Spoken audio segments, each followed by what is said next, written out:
Okay guys, bait casting reels are not hard to use. People get intimidated by this particular type of equipment because they try to cast them like a spinning or a spin casting rod.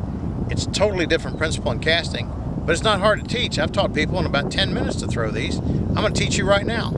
A couple things that are important. Trying to match quality rod to a decent reel. This is an old Ambassador 5500. You don't necessarily have to have a $300 Shimano from Bass Pro Shops or what have you.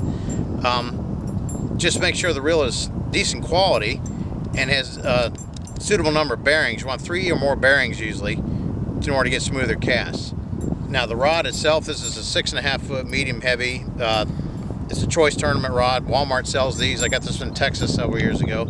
Long handle is the key these days to casting. It saves on your wrist. I had carpal tunnel surgery before from casting. I definitely wish I'd have had two-handed rods over time because you take the pressure off the wrist casting. When you cast, make sure you have enough weight on the rod to get it to bend when you cast. If the bait doesn't bend the rod, it will not cast correctly and you'll backlash constantly. So go by the rod's recommendation on weight. Like this particular rod says 1/4 to 3/4 ounce lure range. When you cast, allow the bait to hang, like I'll show you here, about 8 inches to a foot from the rod tip. That gives you a better pendulum effect. Now what you're going to do when you cast the motion, turn the handles face up on a right-handed reel, okay? When you cast, this allows your wrist to go back farther.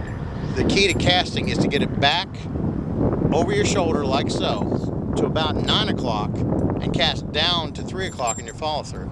So when you cast, it's actually going to go up, back, cock, and then drop your arm. That will bend the rod and allow it to throw. You don't stop up here like a spinning rod where you're at about 11 o'clock or a spin casting rod where you're even 12 o'clock or forward. Bait caster, you got to go way back here in order to get the rod to bend sufficiently. So I'll show you in slow motion how to cast. Slow, forward, like that. The regular cast itself, again, turn the handles face up, get your hand down here on the handle. We're going to go way back and forward. Back, cock, forward. It looks like I'm not going back to 3 o'clock, but we'll try to play back in slow motion. It goes way back. The rod gets a huge bend when you cast. That's what's throwing the bait, not your hand. It's the rod. You got to get the lure to bend the rod, then it throws the bait. One other key is to release early. You release your thumb from the spool when you cast. In timing, it feels like you're throwing straight up in the air. So if you were, when you do the release of the spool, when you're coming forward is when you let go. It's way back here. You don't let go here because that'll plow right into the water and that'll backlash.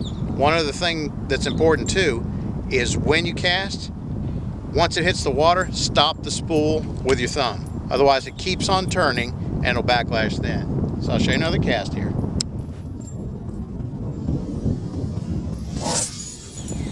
Just like that. Land softly, easy to do. Okay, that's it. Like a Hellcat.